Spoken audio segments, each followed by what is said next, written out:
Hey everyone, Tony G here. I felt bad about the last video because I only really used a small one. So for this one, I will be doing a large, long foam roll. However, because I just did a minute of 30 on my thighs, I'm probably not going to do a full, I'll do a minute.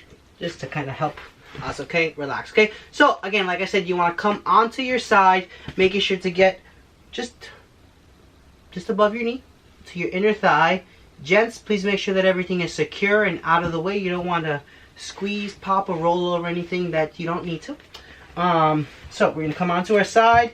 Now, if your knee is bent, it's going to kind of offset the tension through the adductors. I have found that if you straighten your leg, it increases tension. So whichever one works best for you, or you feel that you have the most tension, you want to kind of go for. We're going to come up to here, and we're going to get the timer going, and we're just going to roll.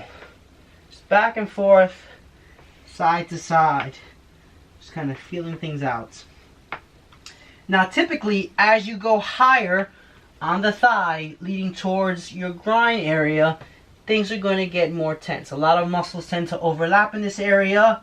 The tension can also, as I previously mentioned, impede certain blood flow to our nether regions, to our downtown area. So, it's not something you necessarily want to ignore.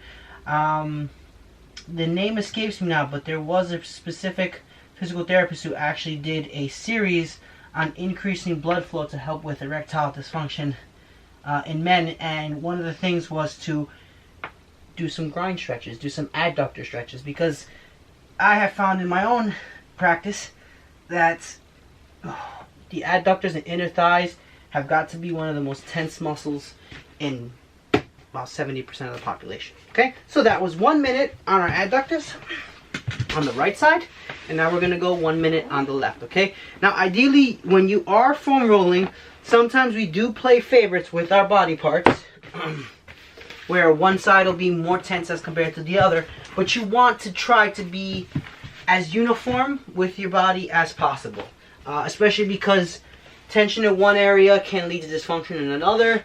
So if everything is equally loose, in my opinion, it will help. Okay, so again, we're going to have our knee slightly bent. We come up onto all fours. Right, I'm up on my right leg. My leg's not resting. I'm actually up on it. And we're going to just roll side to side. And just work on loosening that thigh.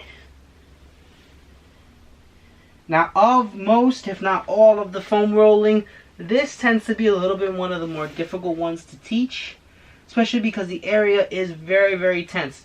So take your time with it. If you're just, literally, if you're just laying here and you're just kind of dropping your leg downward, that can be enough for some people because their legs are that tight, and that's okay. You got to start somewhere. As long as you're starting somewhere and then you keep pushing through it, you're going to keep getting better.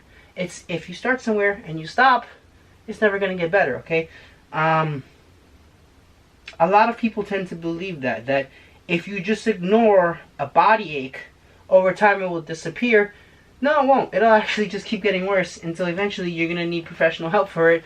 And at that point, it can be down to surgery. It can be something like devastating arthritis. So it's something you definitely want to avoid, okay? Hence why we're doing this. Okay, so everyone, I hope this helped. Get out there, work those adductors. I know it's painful, but it's something we all need. Please everyone make sure to hit the like and subscribe button, and I'll see you on the next video. Thanks for watching.